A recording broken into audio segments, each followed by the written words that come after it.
Does your wrist get sore after boxing? Try these 3 strengthening exercises to help your wrist stability. The first one, we're going to just grab a weight. So anything light, popping your elbow onto something stable, and we're just going to bend the wrist all the way backwards, dropping the weight into our fingertips, and then rolling him back up the hand and coming back up.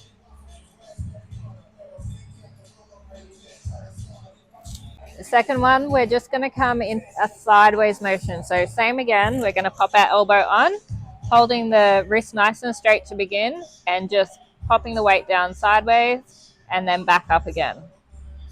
The final one, we're just going to focus on keeping the wrist straight so that we're not bending the wrist when we're punching. We're going to use a band, and we're just going to come forward, making sure the wrist is straight the whole way forwards and backwards. This is Nancy Jane, your local myotherapist. If you found this video helpful, share and like it with your friends, and I will catch you on the next one.